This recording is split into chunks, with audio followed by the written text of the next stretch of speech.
There we go. Everybody, I'm Captain Jim Palmer, the Dream Business Coach. I'm the founder of the Dream Business Mastermind and Coaching Program, creator of Dream Business Academy, founder of No Hassle Newsletters, and host of this podcast, Dream Business Radio, now in its ninth year. Welcome to another fantastic live interview. And this special day, sorry. So I'm getting ready to go live and I pushed the button and it just wouldn't go. And I live on boat Wi-Fi. So whenever I do this, I get slightly flustered, but we are professionals here. My special guest today is Joe Perrone. Joe, how are you today? Captain Jim, I'm phenomenal. And you're on a boat, so I know you're doing well. I'm doing well. And I know I said, okay, 3, 2, 1. Then it was about 10 seconds later. I said, don't fail me now, boat Wi-Fi. Anyway, Joe Perrone is a strategist who helps business owners reclaim their time freedom, which is an expression I use all the time. He believes that your business should run itself. It shouldn't run you into the ground. And Joe's been helping his clients find full enjoyment in everything they create and do without burning out. Joe is an entrepreneur himself. He owns and operates 2 successful automotive repair shops, and he does it on 6 hours a week. We're going to find out if that's slick marketing or whatever. But anyway, I like that. It's a really, really good goal.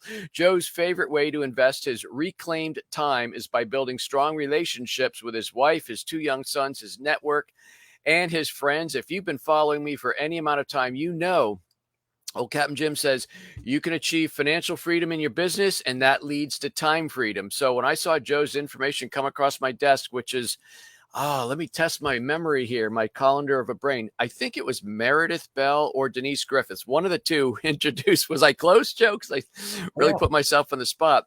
So a good friend of mine, Meredith, introduced me to Joe, and I was really happy to have him come on and share his wisdom with the Dream Business community. Before we dive in, I just want to remind you again that you can get all 6 of my books available in digital format for free. You can download them as Kindle books on Amazon, Nook Books at bnn.com, and also in the iBook store. This is now and forever. There's no special promotion. This is part of my whole focusing on building my legacy. So I want to get more and more information out to help entrepreneurs, because as much as I want to help more entrepreneurs, I do not want to work more than 3 days a week on my boat. So that's how I'm doing that. It is March the 2nd as I'm doing this live broadcast from Marathon down in the Keys in Florida. Stephanie and I are here through the end of the month, and then we'll begin our about a month-long trek up to the Chesapeake Bay. And anyway, that's all good. So, Joe, I'm really excited to talk with you, and we're starting to build a little audience. Jeff Herring, very, very talented guy. If you want to know more content marketing, you should follow Jeff. I think I interviewed him 2 weeks ago. But what's your entrepreneurial story? Did you start your automotive shops? Was your dad or your granddad entrepreneurs? Like, who inspired you? Or, as my expression goes, are you a first generation entrepreneur? Yeah, and it's great to be here, Jim, on your great show. And I know how passionate you are about helping business owners achieve that dream business life that they are. So happy to share with you in the audience. So excellent. Third generation business owner in the automotive space that I'm in. Started 1998 with just working as an employee, no family ties to the business. Was a floor sweeper, garbage pail emptier, car detailer. I started from the bottom. Yeah. And, learned many aspects of the business, and learned that I liked, first of all, doing more than I was paid to do. I always had that entrepreneurial sense where I had that notion that I owned the business. I would treat it as the business owner, and that served me well. I didn't know at the time that that's what I was doing, but that was the work ethic and the drive that I had. And 1998 was a young 17 going on 18-year-old in the business, and worked my way up through there. And that's a whole nother that could be a mini series. That's why your beard's all gray, and that's why your beard's all black and mine's gray. Yeah. So quite a bit younger than I am, but yeah, it is that work ethic. That's actually, I think, as I look back now at 63, I look back at my early years, and so many of the jobs I had, I was like, if they asked for it, I said yes. Who wants to step up? I did. I figured that's the greatest way to make yourself more valuable to the business. So that was a good work ethic. But somewhere along the way, well, I don't want to cut your story short. So when did you have 1 and then 2 automotive repair shops? So the first one was, we bought me and my coworker. We bought the business. The previous owner was going through some things, and it was going to go possibly into bankruptcy, and he had some debts and stuff like that. But we we overpaid for the business, but that was okay because we knew what we had invested in as far as our time there, and we loved the customers, and we had a good base. So we decided to take a risk and purchase the business and the building that it was in. And that was the first one. And then going through about 10 years of business, we learned slowly, and I say slowly because on this entrepreneurial journey, there's many ways that you can learn things, and you can learn it fast and hard, or you can learn it kind of low and slow. And we kind of learned it low and slow. And the second business came in. We have an automotive repair business. But what we learned was that in our collision business, we would see people on average once every few years, once maybe every 3 to 5 years. People would refer us business, and we'd see their family members. We had good word of mouth. Mm-hmm. But we were looking for a way to touch those customers a little more frequently. So we found with a service business like automotive service, oil changes, details, regular maintenance, we could see those customers 4 times a year versus once every 5 years. So the automotive repair ended up being next door to our business. It was always a repair shop separately owned. And when it came available, we said, "Hey, we'd like to add this into our portfolio of businesses so we can serve people better." Yeah. Multiple streams of revenue. That's what it's about. What else can you sell your current customers, right? So you don't have to build another customer base. Well, I want to weave into, because we only got a half an hour, but so somewhere along the line, I'm guessing with two businesses, you were probably working 60, 70, 80 hours a week, and being Mr. Entrepreneur, never say no. If it has to be done, you're going to do it. And we don't know each other that well. So for the folks watching, so I'm just guessing, Joe, that at some point you said to your wife, "Honey, I'm doing it for the family," because you were never there, right? So at some point you decided or really felt that you were burning yourself out, and you want to find a different way to be a business owner. What was that story like? Yeah, so the brief story is 2014. We were having our best year ever, me and my business partner.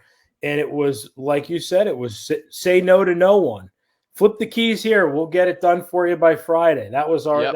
our MO. And there were no boundaries. There was no saying no. And got to the point where my partner and I, we wore every hat, and we didn't sub out anything. Everything was under our control. And for me, August 2014, it all came to a head because I had a severe anxiety attack, string of anxiety attacks, and had to be rushed to the emergency room. And Wow. this was as a result of, dehydration, not eating properly. I wasn't taking care of my body, not exercising. I didn't have the time, Jim. That's As it. most business owners say. So you either didn't eat, or you threw down fast food or something, right? Just so you weren't hungry. Just not focusing on me. And the old air mask story. I was forgetting to put my air mask on first, much to the detriment of my own body. And my body told me straight out, said no more. Wow. So were you in the hospital for a while, or what? Did you even have any idea that you were having an anxiety attack?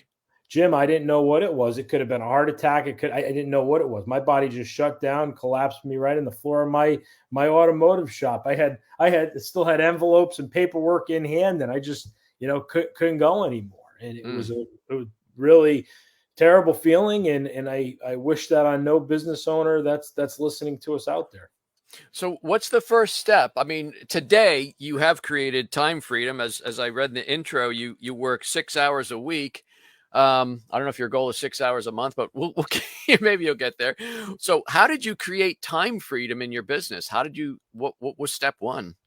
Well, for me, it was slowing down to see what were the things that I was doing. Where was my time being allocated, as it were? And I was doing a lot of those things. I was majoring in minor things, as our friend Jim Rohn would say, right? Yeah. And I looked at all these things that I was so busy doing. And the first step for me was start looking to professionals to take some of that load off of my plate. So marketing was really the first place where I sought out help, and I found a great marketing person, which we still have to this day, that showed me how to get focused, super focused on what was our ideal customer, who did we want, how to fire a client. There were clients that we just had to say no to because they Hmm. were, 80-20 rule, right? Pareto principle. They were 80% of our headaches, and it was 20% of our revenue. We were just so inundated by clients like these because we just said, bring it on in, bring it on in. So that it was a lot. That was like the first step to creating that space and giving up some of that control that perceived control that we thought we had. So before the anxiety attack and rush to the hospital, were doing your own marketing? Were you any good at it? Did you like it, or did you just feel it needed done? And what did you think? Well, we've got cash flow now with the two businesses. Let me just get that off my plate. Like, what was the sequence there? Great question, Jim. So we I would be the guy up at night doing the Facebook ads, updating the Google page. We were one of the first auto body shops on Yelp before Yelp was even a thing for Oh, restaurants. wow. You know, and we were focused on that. And I would do everything. I'd respond to the reviews at night. I would, be up trying to create posts for the morning, gathering pictures, editing pictures. I had no way to manage or measure what was coming in from that. All I knew, Jim, was that we were busy and getting busier, and it was nonstop. We had backlogs of work, and it was great, but we had no way to track it. We had no way to measure and manage it. Well, when And we since met, you were and since you weren't tracking it, Joe, you just kept doing more of it, which meant staying up late and do it because you assumed that was why you were busy, right? right, and what gets measured, you're able to manage, and we had Right. no way to measure it, and then case in point, no way to manage it. Hmm. So one of the first things that we did when we found the marketing person that we currently have, they came in first with, listen, we know that you need marketing. We know that we're going to serve your ads to people. We're going to show you where it's coming in. We're going to show you how to track this so you know where your jobs are coming from, where the lead source and the referrals are coming from. And that was one of the first things that we had a management system and a measurement system in place to know exactly where our marketing dollars were going. So it seems to me, hindsight's a great thing. 2020 vision, looking backwards, right? There's so many things. Our stories are slightly similar. I was never rushed to the hospital, but I used to have this. I was doing it all, and when it got to be a little too much, I said, "Well, I'll just sleep less because I don't want to take away from my family time." So I'd be up at 3 in the morning, and in fact, one of my expressions today, which I couldn't do if I started being an entrepreneur at 63, is sleep a little less if you have to. But I was a much younger man then. But it seems to me that the panic attack and everything else led to you offloading the marketing, so it would less time for you. But then when you hired a marketing professional, I'm guessing they started doing things and I'm just curious. So you obviously have to pay for them, but I'm guessing your marketing is probably more efficient, whether it's per click or whatever. So it was probably a very good thing, right? That was one of the good outcomes, I'm guessing. Well, it was one of the very good things. And what we found was when I saw how much time I was spending on this marketing that we couldn't quantify if it was working or not. We couldn't quantify what we were getting out of it. When I took all that time and I put it in a box and I said, okay, I'm going to take this 20 hours per week that I'm doing, which it's really 5 hours because in between, Facebook posting, I'm scrolling and, I'm not committing 20 hours. This is a lot of wasted time here. Right.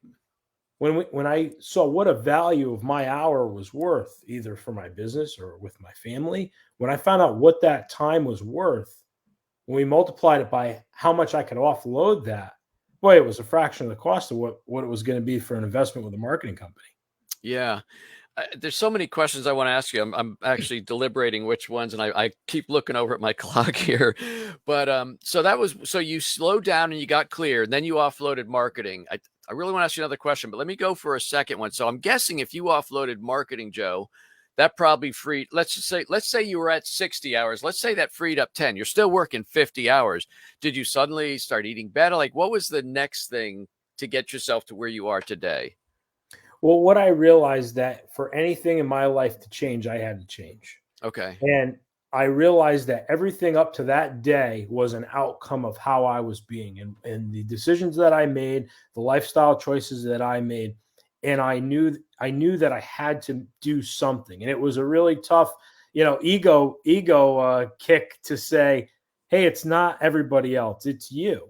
Your health, Mm-hmm. that's your responsibility. These are your choices. These are the things that you have to focus on. So Okay. I systematically went through every area where I knew, how's my health doing? Okay, where are the how do healthy people act? What are the habits of healthy people? Okay, wealth. Okay, yeah, I'm making a great income, more money than I had ever made in my life. Okay, that's great. But where can you fine tune that? You know, little less going out. Could you budget a little bit better? So how Mm-hmm. do wealthy people handle money? It's not just cash flow. you know get a better accountant. These were things that start nitpicking at every pillar of my life: health, wealth, love, and happiness, and pick apart every pillar, what wasn't working, and realize that it was me, and I had to make the. I'm really curious. Did you work with anybody? Counselor, coach, therapist, mentor, or were you kind of figuring this all out on your own? Because I mean, the way you're talking about it now, it sounds very logical, but sometimes when we're in our own stuff, I'll call it, it's hard to see the way forward. How did you do that? So I found an online mentor. I was just up late, 3 a.m. That was my typical wake up time, like you said, Jim, 3 Yeah. a.m.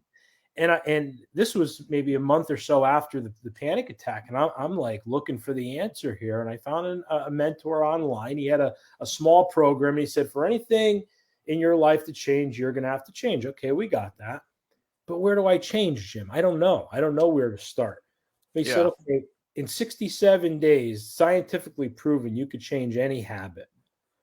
So I bought into that. I said, well, that's kind of BS, and maybe that might work, right? So let's give, what do I have to lose? Where I was a month ago was in the hospital. If Yep.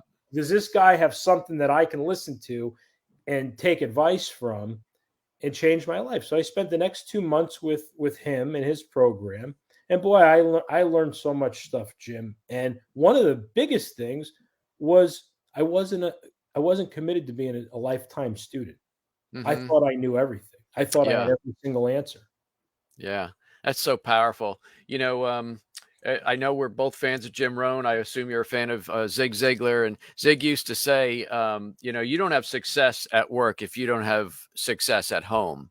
You can't have one or the other. You can, but it won't be. And one of the great joys of my life was meeting him a year before he died. He signed a $20 bill for me, which I still have somewhere. God, I hope I have that somewhere. I don't know where it is actually, but anyway, so many business owners, myself included, struggle with feeling like they're superhuman. Like, okay, it doesn't matter to me. I can live on 3 hours of sleep or 4 hours of sleep. I will get it done. Right? We feel superhuman, thinking to ourselves the old expression, nobody can do it as good or as cheap or as fast or as efficient as I can, so I'll be done if I'm going to hire somebody else to do. I'm guessing you had similar thoughts early on. And so how did you complete that shift? Because if you're working 6 hours a week, you've obviously shifted and offloaded and learned how to delegate. Well, it's that checking the ego at the door and find out what I was actually really good at, Mm-hmm. and go back and say, for anything in my life to change, I have to change and all this stuff. Well, what something was working for me because we were busy, what was making a good income. I had people that trusted me with their cars and would drop. So I obviously was doing something right in all of this. So, and that's Right. one of the things I had to acknowledge in myself was say, okay, man, there's something you're really good at, but there's about 10 other things that you're really not that great. They're not as good as you think at that. Yeah. And getting super clear on what it was, which was service and giving people confidence, helping people, our motto for our business is relax, it was an accident, but giving people confidence and clarity with their auto repairs, that's one of the things that I was good at. And I was good at training other people to adopt that same mentality when dealing with customers. Hmm. I know that you wrote, and I apologize, I didn't have a chance to read it before our interview, but I know you wrote like a white paper or PDF called "The 5 Keys to Time Freedom." Can you talk a little bit about that and maybe share at least one or two of the five? Sure, we already talked about slow down and do less. I should Okay. slow down and get clear. My third was do less, which was kind of where we were going. And it's not do less like sit on your hands and do nothing. It's do less of those things that are stressing you out, burning you out, and are just roadblocks to your dream business life. And Yeah. find those things that you're super good at. We were kind of leading it right down that avenue. And when I learned that if I just focused on what I was really good at You and know, bring can other I? people on the team, Yeah. Can I want to interject, but you won't lose your place, will you? Your no, I'm mind's good. your mind is a little sharper than your memory. I mean, it's funny. Years ago, when I started learning about internet marketing, started going to all the different conferences. Oh, work less or do more. I've never worked so little, but now I make more. I'm like, bull crap, right? But in reality, if you're honest with yourself, what you just said is hugely valuable. When you focus on what you're good at, and my great friend Melanie Benson used to say, focus on your genius. And she'd say, focus on, I'm no genius, right? But when you focus on your genius, what you're really good at, and to me, it's coaching. I've learned that. I mean, I've built some great successful business. Now I coach. So I don't want to learn internet marketing. I mean, Facebook ads. I don't want to do this, that, and the other thing. I have people do it for me. Could I learn it? Could I do it? Probably. But I focus and do what I'm really good at. And it's funny. I think that is, in a way, when you hear that work less and earn more, it's work less, focus in your area of expertise where high income potential is the greatest. Does that make sense? That long sentence I said. Oh yeah, yeah. And as I focused on service and training others to serve the customers in that relaxing manner and to do more than what we were paid to do and add value, add value, add value. I was focused there. I wasn't an internet marketer. I didn't like fixing my website when it went down. I didn't like, doing Hmm. all these other things but then as a company, we just started putting people where they were really good. And that became part of our hiring process. Where do people fit in the best? How are people going to benefit this organization the best and not just stick them in a job that they think they want, but really find out what they're good at. And in an automotive business, it's really unheard of. Yeah. Joe, I heard you being interviewed by a great friend of ours, Denise Griffiths, and I believe I was kind of fast forwarding just because my time is because I do sleep more than 3 hours a night now, but then I'm kidding. But I was heard Denise, and she asked you about journaling, and I'm like, journaling? That's usually something you don't hear like a male business owner talk about. I don't mean to get angry hate mail here, but well, how did journaling come into it? Journaling was really huge for me, especially coming out of burnout, because I had the typical business 3 a.m. worries that all your listeners have had or have currently. We've all had them. But what I found was they were unfounded. Dale Carnegie, how to stop worrying and start living. Yep. Right. Most of the things we worry about are never going to happen. They're unfounded. And for me to journal when something was really bad or something I thought was just a real heavy situation, I remember looking at a journal entry maybe 2 weeks later and saying, "Geez, what are you worried about that for?" And to have a document of it that I made it out of it, it gave me so much strength and gave me so much courage to face other problems. And that was really the turning point when my partner and I started getting time freedom, because at every challenge, instead of being worried about it and kind of playing defense on a challenge, we just headed smack dab right into that challenge because we knew we can conquer it. We had so much, it gave us confidence. So journaling really gave me personally confidence to have those conversations, to go into those really sticky business issues and have those entrepreneurial days Yeah, yeah. full confidence.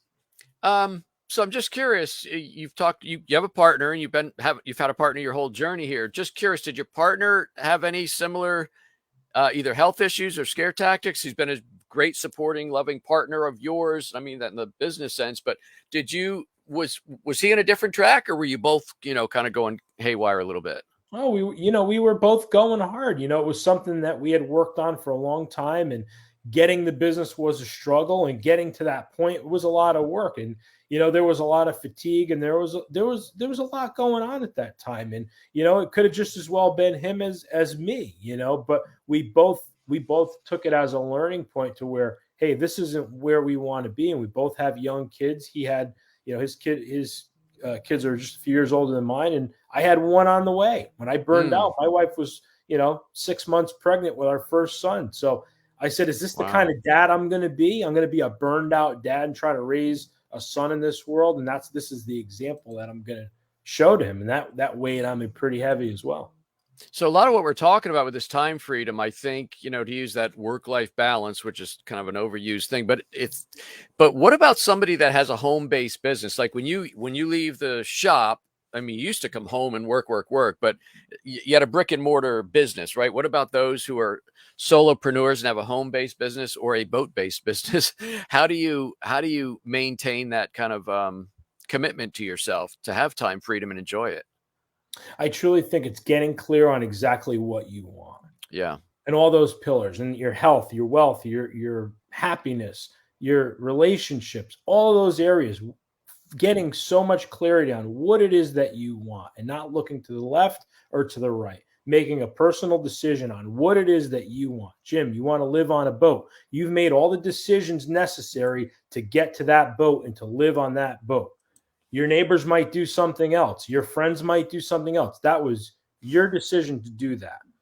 So you've made the decisions necessary. Too often we look to what everybody else is doing and the decisions that they make, and it's following the followers. Yeah.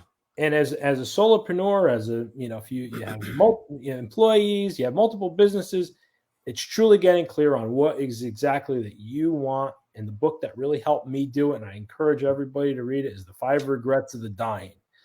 And Mm. that book changed my life and really got me clear and focused on what it is that I was going to want when that final day came.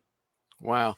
It's so true. I've shared this story before, but it's having the courage to live the life that you've wanted and manage to succeed in building. And so when I went from coaching 5 days a week to 4 days a week, and then carving out Monday and Tuesday when we got the boat and we started traveling, and I'm like, there was one day, and I've shared this to when I was doing my Dream Business Academy events. I said there was one day Stephanie and we traveled on Monday, and then we'd park for Tuesday, Wednesday, Thursday when I'd be busy doing my calls and stuff. And there was a Monday, and we dropped anchor in this beautiful little cove, and we took our dinghy and we motored over to a restaurant and just had burgers or something. And it was beautiful. We dinghied back, and I said, I got to tell you something. I am racked with guilt right now because a vast majority of people are at work, but I managed to create the life that I wanted. My business supports the lifestyle, but man, it really, did you suffer with that? Do you suffer with that? I mean, do you go out and play golf or what do you do with your free time? Right now, I was just doing puzzles with my 3-year-old and playing baseball Ah, with my 7-year-old in our finished basement. Does the guilt come? Yes, but I remember why I'm doing it, because this is my dream. This is my life. And to have the audacity to live the life that you truly want to live, that's courage. That's bravery. I applaud people like you, Jim, that are doing that. And, it takes balls to do this. yeah. And not everybody understands it, and it doesn't make sense because it's contrary to what we've been fed all of our lives. Right. And you know what? My wife, as wives can often do, said something very profound to me. She said, you're a mentor to many entrepreneurs. You tell them to live their dream. Why aren't you doing it yourself? I mean, we were doing it, but I was, and I said, you're right. I can use this as an example. That's when I started sharing that story, because you have to work through some of these issues. I have no qualms about not, I mean, when I knock off on my last call on Thursday, I'm off for, 4 days, and I love it. But 5 years ago, it was a little bit, it was difficult. We are like 1 minute away from ending. Joe, I knew this would be a phenomenal conversation. So, if you can give a website where people can connect with you, if you're on social media, and if you want to share that book you wrote, or the booklet, The 5 Keys to Time Freedom, now's the time to do that. Yeah, right under my name there, joeperrone.biz. Go to the Okay. website, and right in the top right corner, you can click the link and get that 5 keys to time freedom. I designed it for the busy business owner. It should only take you a half an hour to go through and take action right away on it. Are you going to write a longer version for those people only working 6 hours a week?